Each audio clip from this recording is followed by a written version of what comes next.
Hello and welcome to a DFS strategy video for the 2023 Houston Open. My name is Eric and here at SweetSpot DFS, it's all about trying to hit the optimal lineup every single week. And I do that by looking at the bucket system as well as the marquee tee times, which are unique processes that I go by.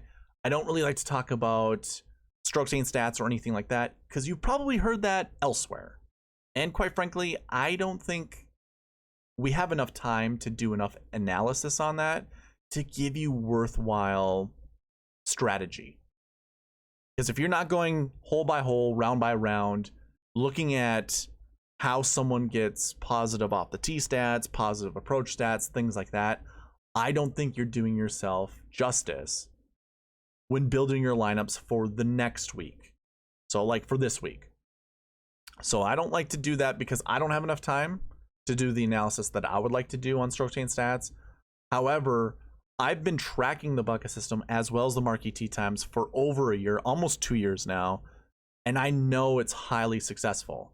So therefore, I present it to you guys because, again, it's unique to me. I'm the only one really going over this information, and I want to provide it to you so it gives you better strategies in building lineups. So the bucket system helps narrow down our player pools. The marquee tee times helps us find anchor plays, and on that topic, we get right into our giveaways. So if you want an entry into a monthly giveaway as well as a weekly giveaway, comment down below, give me your 2 favorite golfers you're going to build your lineups around, and be subscribed to this channel to get entries into both of those. I'll be running the subscriber giveaway here shortly, or I should say for the Mayakoba Golf Classic. So anyone who participated on that video will run the giveaway here shortly. The monthly giveaway is if we get to 500 subscribers by the end of the month, I am going to give away $50. Now, if we don't reach 500 subscribers, I'm going to give away a t-shirt with this logo on it. It's my way to reward you guys for participating on the channel. It's just something that I want to do. You know, I do appreciate everyone who does participate. So if you want an entry, once again, be subscribed, comment down below. That'll get you into the weekly as well as the monthly giveaway. And yeah, let's go ahead. Let's get into the giveaway for the Mayakoba Golf Classic. We had 8 total people commenting on that video. So those 8 people are in this weekly giveaway. I'm giving $5 away. Once I hit this Y, we get a winner. Almond bread. Wonderful. He gets an entry by correcting me at the Mayakoba Golf Classic or the Golf Championship. He had said this tournament dates back to like 2007 or something like that, because I had said in the intro this tournament's been here since 2014, which he was correct. It does go back further than that. My data goes back to 2014, so my whole process, you know, for the entirety that I do this, because I always go back to 2013. This became a fall event in the year 2013, so I don't count that as the 2013 season. That was going towards the 2014 season. So yeah, it goes back. My data always for each tournament goes back to 2013 as long as it started, you know, either at that time or before that time. So it is a funny way that Almond Bread won this giveaway, was to correct me. But either way, Almond Bread, because you participate on the channel, $5 is yours. Reach out to me at SweetSpotDFS@gmail.com or on Twitter. Doesn't matter. DM me. Let me know the best way to give you the $5. Whether that's, you know, through Venmo, PayPal, Google Pay. We'll figure something out. The $5 is yours. And again, for all those out there watching this, if you want a chance to win, there it is. Be subscribed and comment down below. Now, another giveaway that I do, but it's more or less a refund, is if you sign up using, if you sign up on Prize Picks using the promo code SweetSpot and put at least $20 in your account, I'm going to give you your $20 back.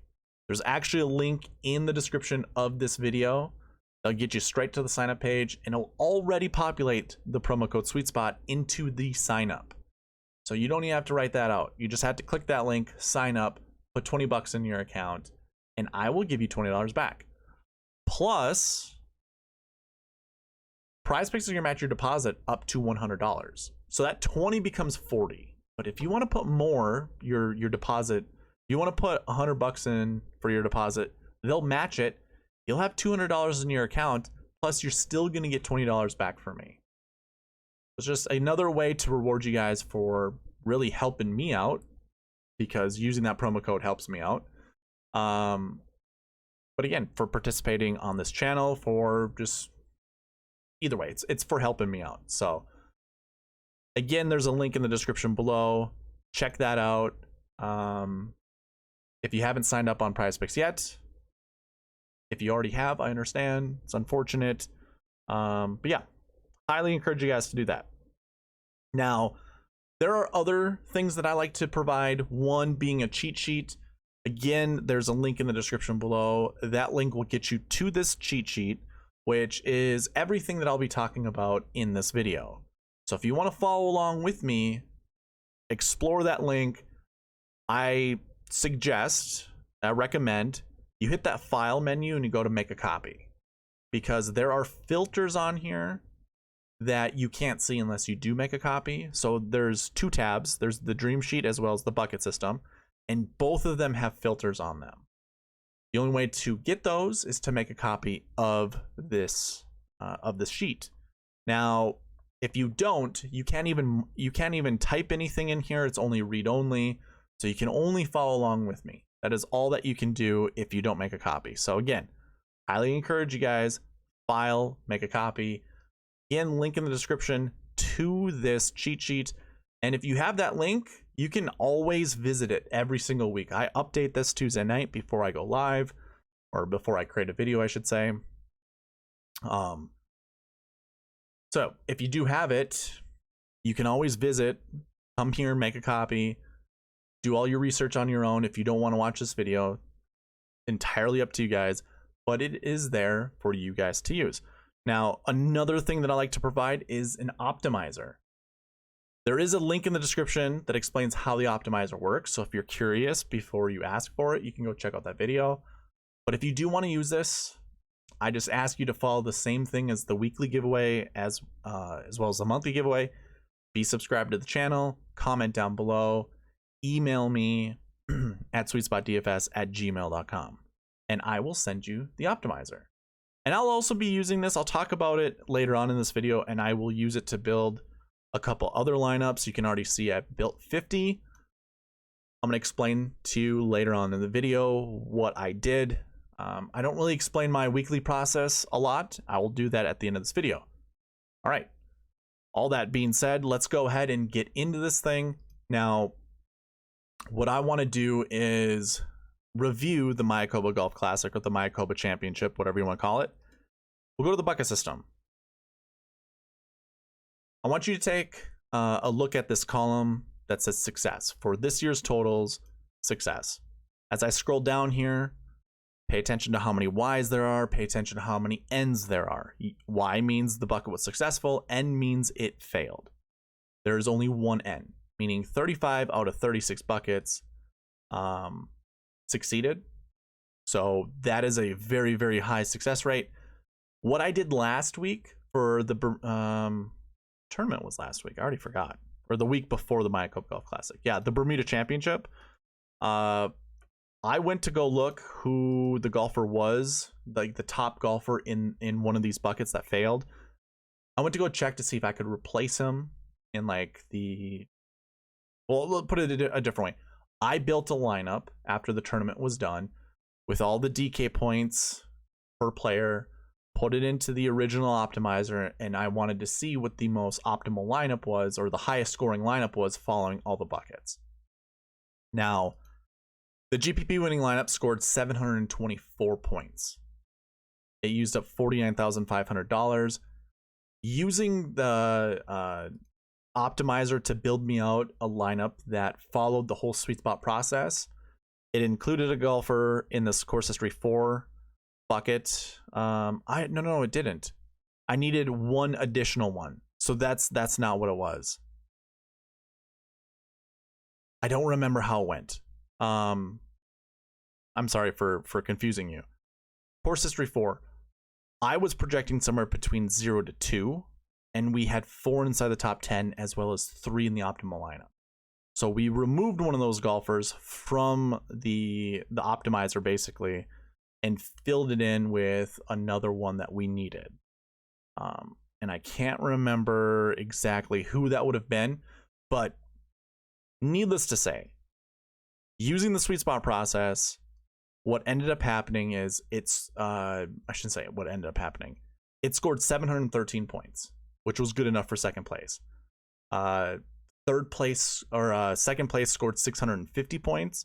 So using the optimizer, following the whole SweetSpot rules, as long as you had, I think it was Henley, Harmon, you needed Scheffler in there as well.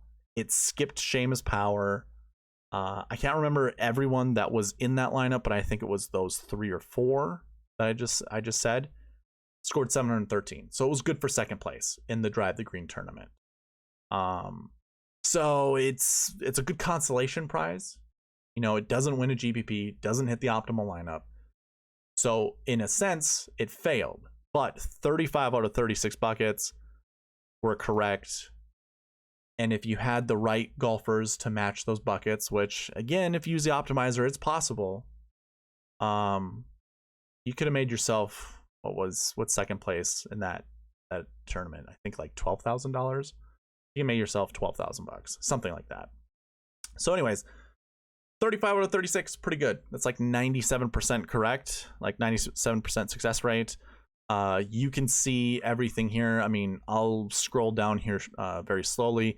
You can see how many golfers finished inside the top 10, how many were in the optimal, how many were in the SweetSpot optimal, and compare it to the maximum and minimum projections. Just so you guys are aware of the success rate and that I'm not blowing smoke. So the bucket system was successful last week. It was very good. I had one of the best weeks of the fall swing. I put $26 in and came out with 120. So it was good. Now moving on to the Houston Open. This is where you can follow along with me on the cheat sheet. So let me go back to the cheat sheet. Go to that bucket system. I guess I can zoom in for you guys. Come here. Go to the filter up here and go to the bucket system, and we're going to be paying attention to column G and H that says maximum projection, minimum projection. Go ahead, go check that out. Let me go ahead and put a filter on here. Now, I don't want to go bucket by bucket. I don't want to talk about how many you want from each of these buckets because that takes a lot of time. And just to kind of fast forward through the mundane and boring piece of it, what I like to do is go to this maximum projection bucket, hit the little filter button here, filter by condition, and come down to greater than or equal to 2. So the reason that I have 2 on here, or why I want to look at 2 or greater, is the rule that if any of these buckets are 2 or more, that means there's at least 1 in the minimum projection. Whereas if this was less than 2 and our minimum projection was greater than 1, I've seen it enough times where it's just not a good enough, I don't know if you want to call it a gap between the minimum and the maximum to have an accurate projection. So the rule is, if this is less than 2, minimum automatically has to be 0. And let me give you a good example of that. So if I went to less than 2, and then we went here and went greater than 1, because I believe there's an actual value, or there's a bucket that has this. Yeah, so this 8K bucket. Sometimes it's a different bucket that shows that you want at least 1, because remember, in this column we always round down, in this column we always round up. So this would be how it would read, is you want somewhere between 1 to 2 8K golfers in your lineup. Well, because this is 1.73, like the gap between these two numbers isn't great enough for me to actually have a lot of success, or not success, a lot of confidence in that bucket. So I always want to go greater than 2, greater than or equal than 2. And this gives us our quote unquote anchor buckets. There are a lot of buckets to choose from. I think everyone is live at this event, which makes finding anchor plays really difficult. It doesn't make narrowing down our player pool that hard, though. Some of these buckets only have like 16 golfers in it. So when we have, last year one's golfers who topped 20 last year, you want at least one. Now, there are only 16 golfers in there. You don't want more than 3. So if I went to, and again, you can follow me on the cheat sheet. If we went here, I have this sorted by the Marquee tee times, but that's fine.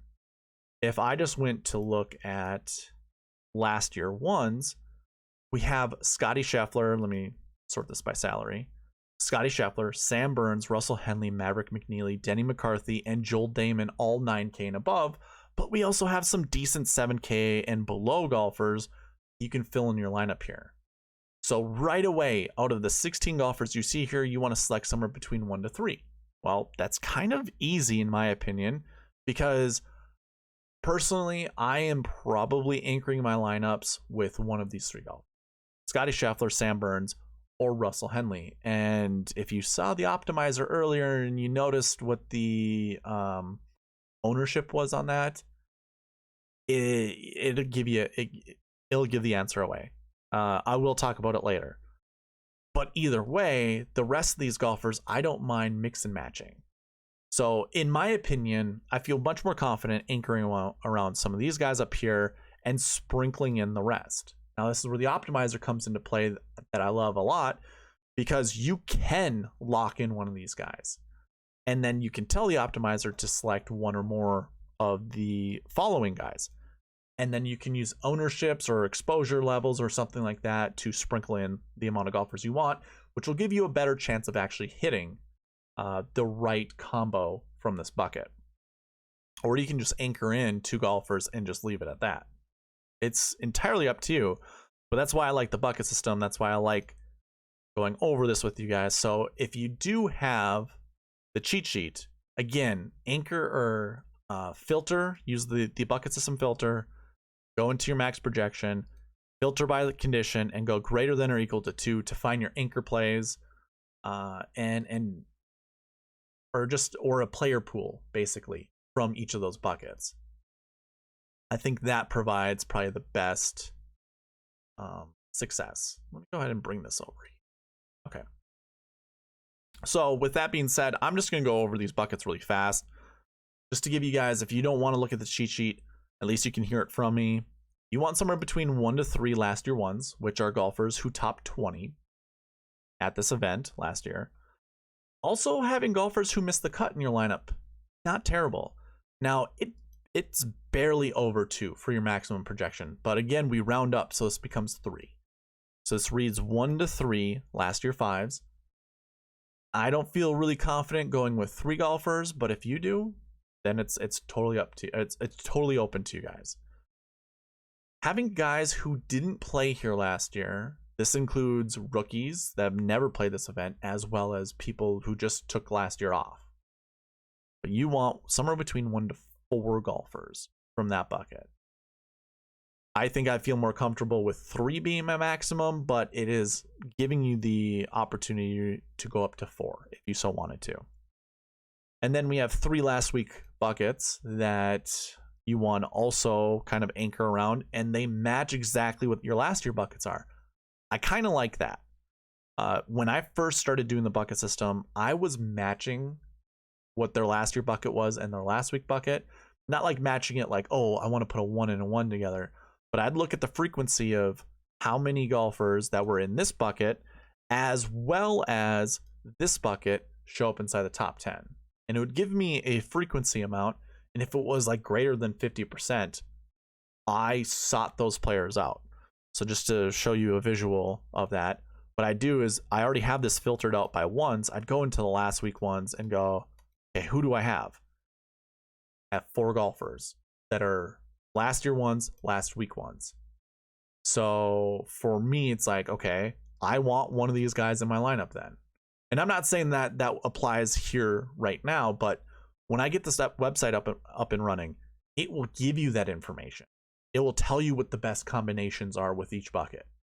It'll give you, the success rate over the last couple of years as to how those combinations are done. But of course, well, never mind. I don't want to say that. I was going to say, if you had my spreadsheets, which kind of defeats the purpose, you could go back and look at some of these buckets. So we already know last year ones are anyone who finishes between 1 to 20.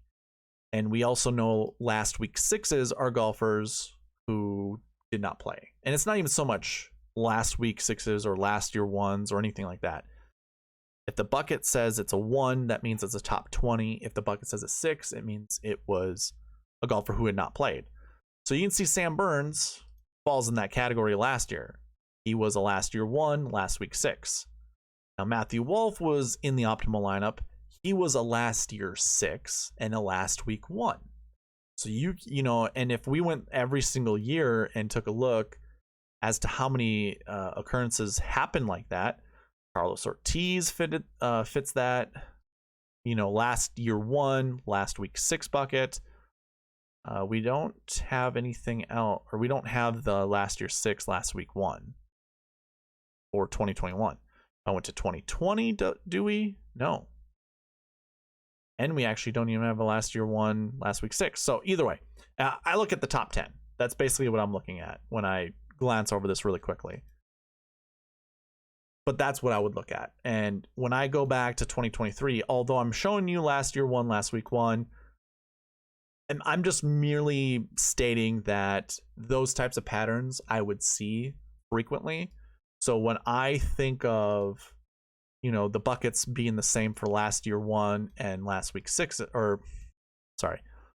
when I see the same patterns of last year buckets as well as last week buckets, it makes sense to me because, first of all, a missed cut, a top 20, and a did not play all provide kind of similar psyches, like psychological motivation, I guess, if you want to call it that. Obviously, having a top 20 finish from last year, I think that gives you enough confidence saying, hey, I can play this tournament pretty well. A missed cut, on the other hand, is I could have played last year much better. I'm going to do better this year. Not that you can manifest that kind of thing, but it provides that type of motivation. And then not playing, you could just have, dumb beginner's luck, or you could just, miss the tournament and be like, man, I kind of wish I would have played, and be decent at it.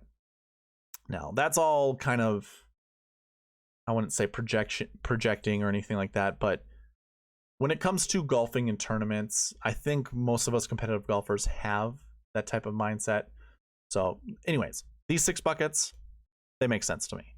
Course history 2, course history 3, we want somewhere between 1 to 3 in each of those buckets. Actually, you want 2 to 4 course history 2 golfers.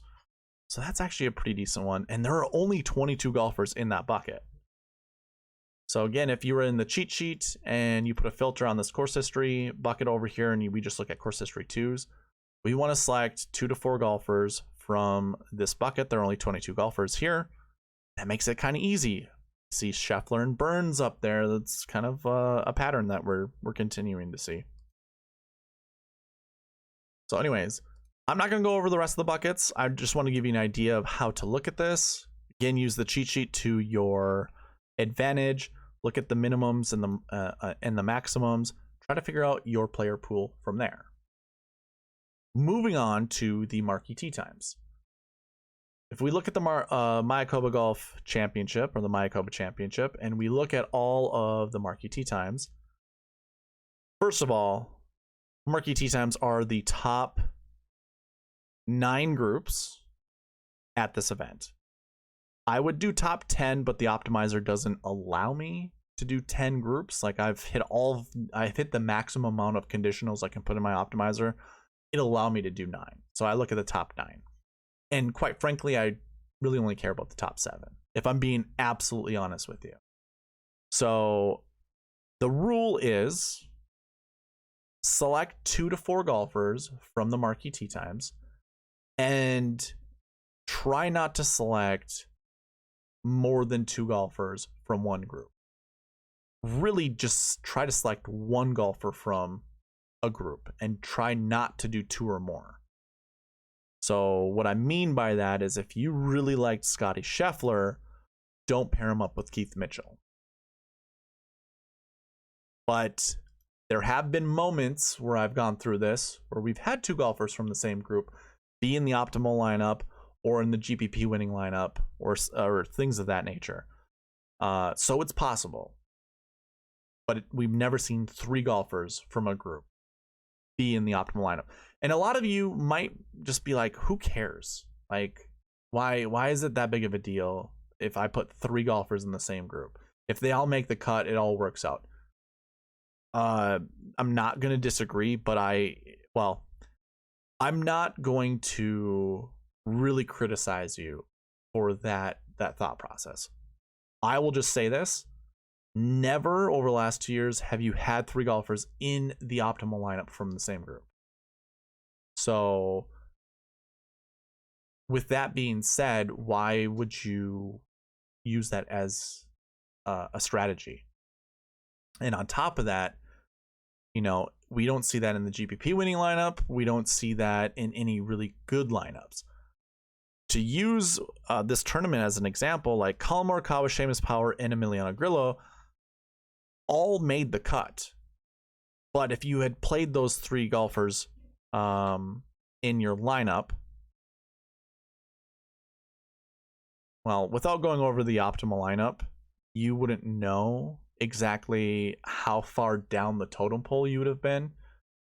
Like, say, in the $5 drive the green. Now, if you're in a friends contest and you only have 10 people in your group, 20 people in your group, you could get away with that. Obviously, having 3 guys making the cut, pretty good. But at their price points, probably not super great. So I literally just like to use the rule, just select one from one group maximum.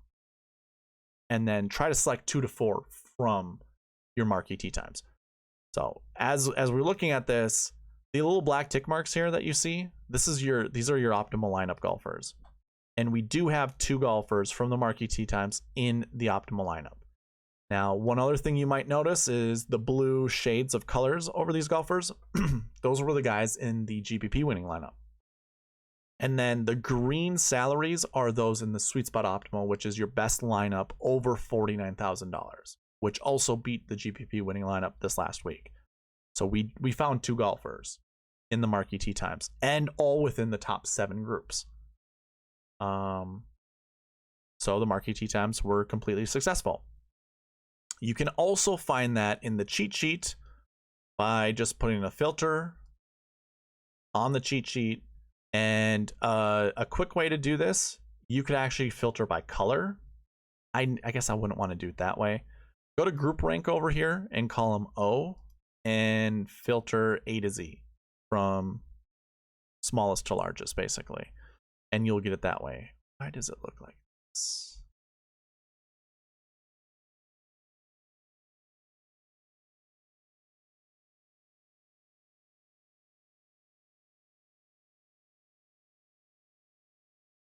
You can also hide some of these columns if the information looks redundant to you. You can certainly do that. There's arrows up here that allow you to open it back up. Entirely up to you guys. But again, if you want to look at the marquee tee times, go to column O and sort A to Z, and you'll see every 3 golfers are in a group. Or I guess I don't know how to word that. If you go 3 golfers, whatever. I'm not going to try it, but you should understand what I'm talking about. Just look at your group ranks here. Those are your group numbers. These are your top groups in the field. Again, you want to select 2 to 4 golfers from each, or from the top 10 groups here. So yeah, we went over the Maricopa Golf Championship. We saw it was successful. Let's look at the Houston Open with the marquee tee times. Now, this is the first time I've ever seen this. So I used to go over my SweetSpot ranks in these strategy videos just to give you an idea of what goes into the score, all that good stuff. I've actually refined it. I haven't explained what my refinements have been. I don't feel like doing that right now, but I feel like the scoring is actually much better, and I'm seeing results in every single tournament where inside the top 10 are usually the top 60 golfers in my model. Like, they're all within the top 60 of my model, which over time should produce results. It's just a matter of time to get the right combination of 6 golfers together. I say all that because the top group has the number 1, the number 2, and the number 3 golfer in my model as the number 1 group. I've never seen that before, ever. So I find that extremely interesting because, as you can see, like the Matsuyama, Jason Day, and Sebastian Munoz group is 7, 10, 22. You're going to have this variety. It's really interesting. And honestly, Taylor Montgomery being my 3rd best golfer in this field feels gross. He was a high-ranked golfer in the Mayakoba Golf Championship, the Worldwide Technology Championship at Mayakoba, as the whole tournament's called. I didn't like that. He was like my 9th ranked golfer, maybe 6th, 7th ranked. I can't remember what it was, but it's like, no, I'm not going to play Taylor Montgomery. And then Taylor Montgomery went over and got 10th place. So there's something going on with the kid. I don't know him. Like, I haven't looked at his game that well, so I don't have a really good analysis about him. But number 1, number 2, and number 3 in my model are playing together. Hard pressed not to think that group isn't going to do well. And we went over a lot of the buckets. Scheffler and Burns were in most of those buckets together. So it almost feels night and day who you want to select as your number 1 golfer in your lineup. Do you want to save money and go to Burns?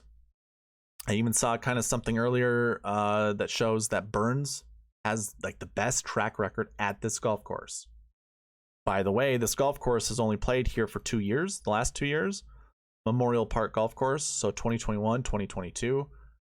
Sam Burns has some of the best course history. Let's see, he was 7th in 2021. He was 7th in 2022. He had Scheffler in 2022. He got 2nd place, and I'm not sure if he played in 2021. I'm not going to look for him, but Sam Burns at this golf course. It's a hard golf course. You can see it's a low-scoring event. I shouldn't say that. It's a high-scoring. It's an event closer to par than usual events. Most events, you'll see something like -19, -14, or higher. This is like low double digits. Like 10 under, 11 under, 12 under. That's what you can expect. So with that being said, it actually opens the door to a different type of golfer. You want more of a grinded out par type of golfer, like a Jason Day.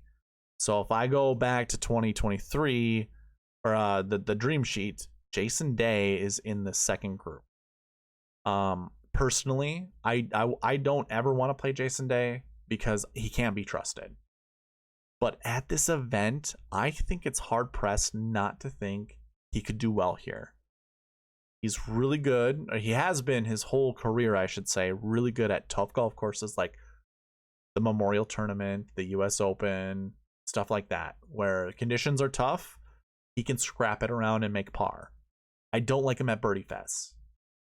I don't think he has the firepower to compete all 4 rounds at a Birdie Fest. Either way, I only bring that up because at an event like this, I can actually kind of take my guard down from playing, like from not playing Jason Day and saying, sure, I could probably play Jason Day. That's fine. But as I look at some of these other groups, another one that's kind of interesting is Russell Henley. He won last week at Mayakoba, which is awesome. Like I personally, I like Russell Henley a lot. I like his game. He's very aggressive. He did have a top 10 finish here last year, I believe. Yeah, he finished 7th last year. So if you wanted to anchor around him and skip some guys up here, or if you wanted to go the Taylor Montgomery route, pair him up with Russell Henley, you've got a lot of savings you can work with. So it would work out that way. But I think I'm going to probably avoid Russell Henley this week. And I'm going to let you do with the rest of the groups however you want to. You know, you do your own analysis. What is your gut feel about some of these guys? Who would you rather play? And I'll leave that up to you. Personally, it's Scheffler or Burns.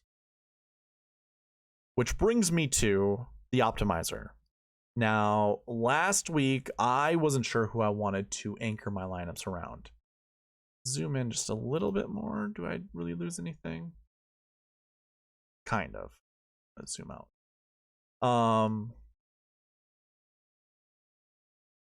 Gotta watch the usage. What I like to do every single week when I don't have a really clear number one is let my optimizer build 50 unique lineups. And usually what I'll do is I'll run 25 lineups twice. The reason being is my optimizer to create unique lineups will come in here and just select no in this lock column.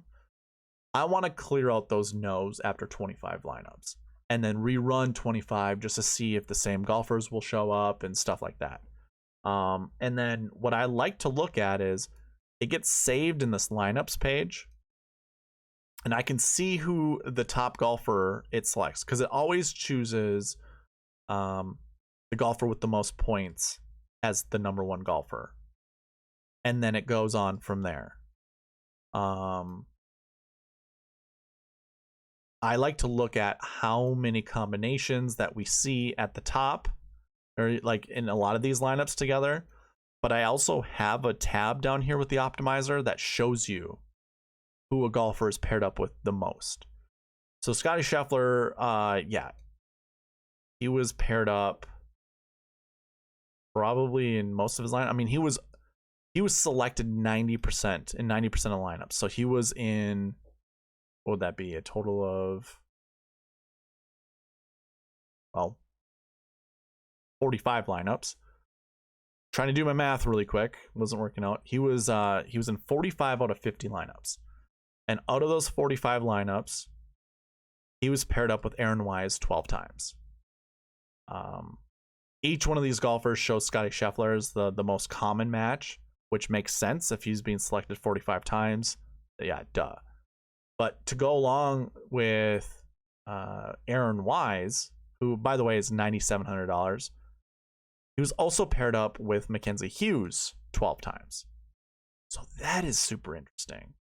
And if you really want to do like a cross check, you could go find any of these golfers over here and just see who they're connected with. So Aaron Wise was only in 2 lineups with Mackenzie Hughes. So that means Scottie Scheffler was kind of uniquely combined with Aaron Wise as well as Mackenzie Hughes. Even if we take these 2 lineups out of the picture, they're paired up with each other with Scottie Scheffler 10 times each.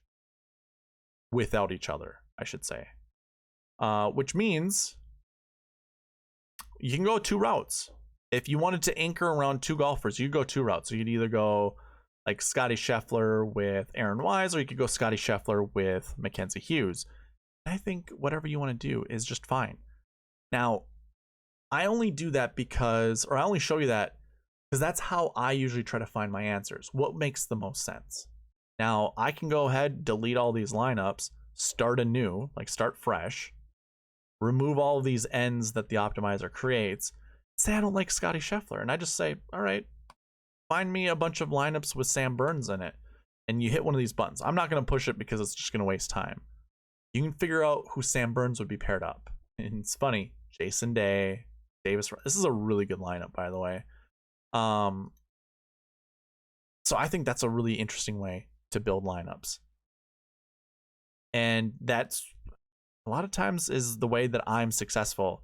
When I really have no biases when it comes to who I want to build my lineups around, like usually what I'll come into a tournament is I'll look at the top golfers in the on the slate. So usually that's your 10K and above golfers, and I'll always select one. I rarely ever start at a 9K golfer and build that way. If you followed me on this channel, on the Fantasy Golf Pod, I always advocate for a 10, 9, 8, 7, 7, 6 start. So that means finding a 10K golfer, a 9K golfer, an 8K golfer, 2 7s, and a 6. just as my base lineup, and then making some substitutions here and there. I would normally find a 10K golfer that I like. And like, I really like Scottie Scheffler this week. 11.5 is a bit expensive, so I don't mind going to Sam Burns. But I got on Scottie Scheffler last week, and for the most part, he was disappointing me until Sunday when he shot 9 under and ended up getting himself into a tie for third, being in the GPP winning lineup as well as the SweetSpot Optimal. Not the Optimal, but that's fine. The Optimal left $2,000 on the table. We're not doing that when we're building lineups. So to me, I think going Scheffler or Burns is the way to go. Finau seems like a decent play. I just, at 10-4, if he's not getting a top 3, I really don't want to play him. And I mean, you could say that with Scheffler and Burns, but I don't have as much confidence in Finau getting a top 3 as I would with Burns or Scheffler. And that even goes with the top 10, a top 5. I'm probably staying away from Finau. I'm probably staying away from Matsuyama. Ownership won't dictate anything for me. And Russell Henley probably the same. So if I'm being completely transparent with you, I'll probably try to determine between Scheffler or Burns who I want to play in around 70% of my lineup.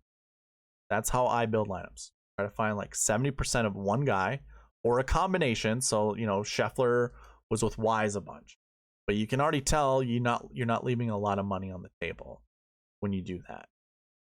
To build, you know, a lineup with 4 other golfers, starting with those 2. So it's really trying to figure out who makes the most sense. You could lock in Scottie Scheffler. If you didn't like Wise, you can go to no, you know, and picking Wise. Hit that run 25 lineups and see what the optimizer would actually select. So now I go from Scottie Scheffler down to Taylor Pendrith, and now we have 2 AK golfers. I won't lie, I don't mind that. I don't mind that at all.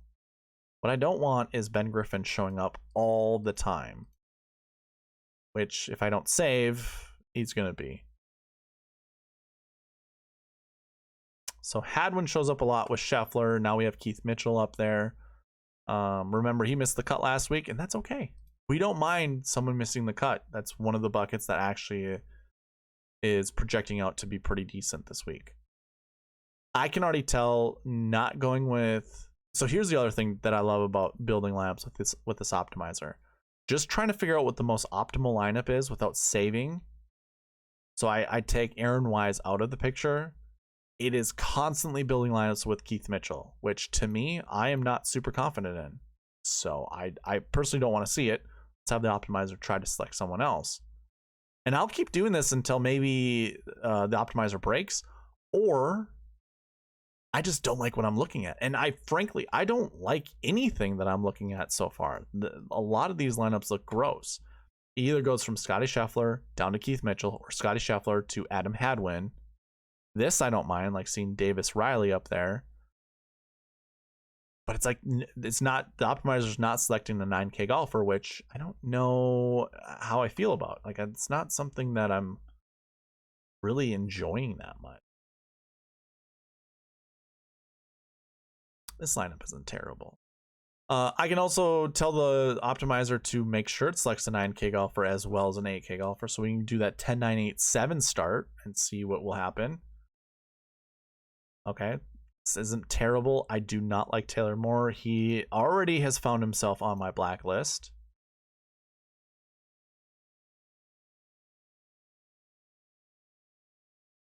I like that lineup a lot. Maybe not so much that low of a 6K golfer.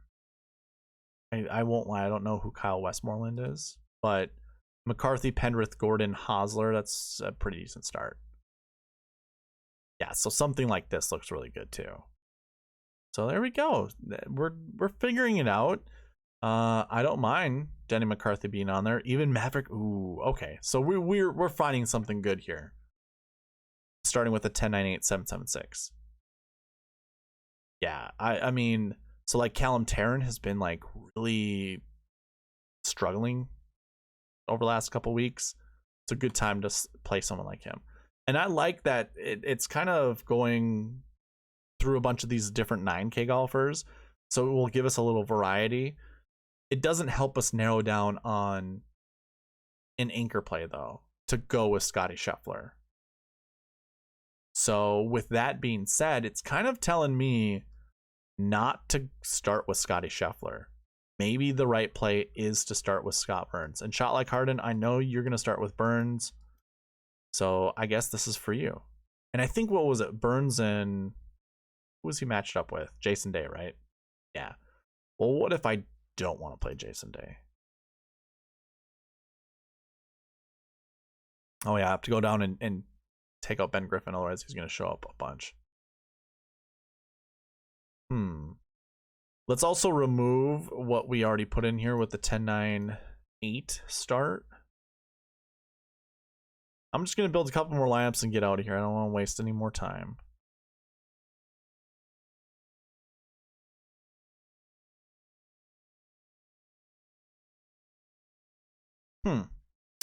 That's super interesting. Burns and then Finau? Holy moly. That is unique. I don't think I feel super confident with that.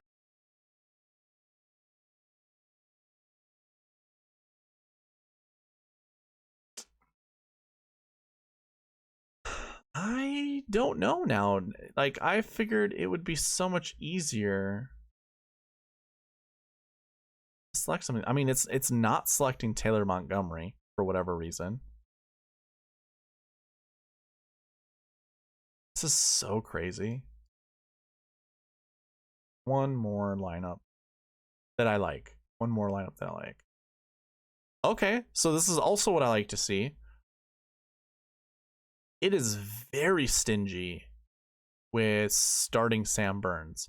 So using the rest of the buckets, which, by the way, I've built in the minimum and maximum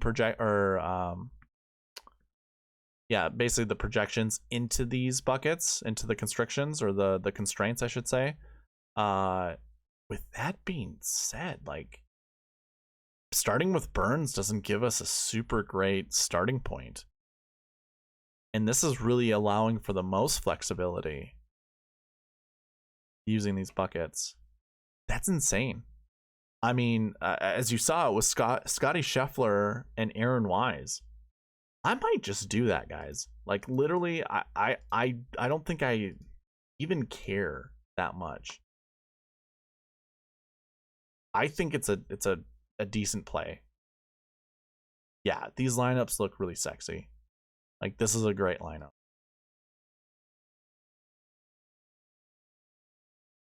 Another good lineup. I think the 8K range is just that weak. Like, I like Taylor Pendrith quite a bit. I like Davis Riley, Adam Hadwin. It's the guys, I guess I just don't care. Gary Woodland's in this one.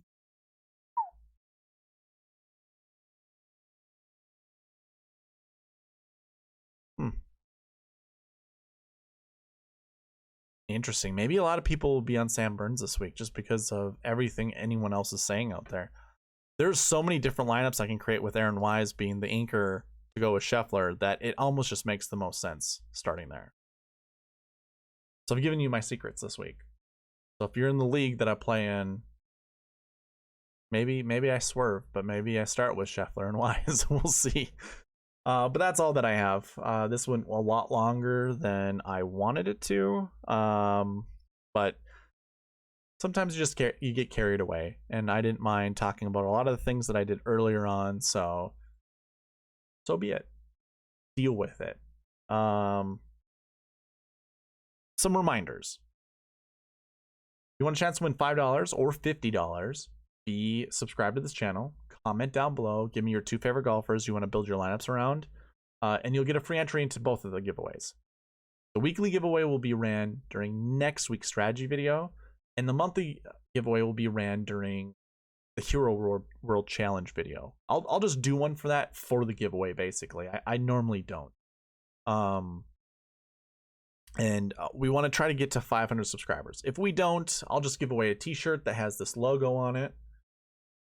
Just a friendly thank you, I guess, for participating on the channel. Let's try to get up to 500 subscribers. I mean, I'm really going to be pushing for that. I don't think we'll get there by the end of the year because we only have really one more event after this one before the end of the year for the PGA Tour. But yeah, it would be great to see if we can try to get this channel to skyrocket next year. Try to get it up to 1,000 subscribers. That'd be awesome. So we're gonna do our best. We're gonna try hard to do that, and we're gonna do it primarily with incentive. So we'll see how that works. Another one that I like to do is a prize picks. I just want to give $20 away for anyone that signs up using the promo code SweetSpot and puts a minimum deposit of $20 in your account. Link in the description below. It'll get you straight to the sign up page. It'll already populate the SweetSpot promo code in there.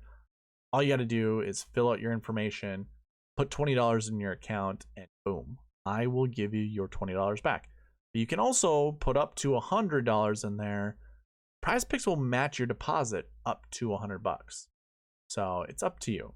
However you want to do it, you're still getting $20 back from me.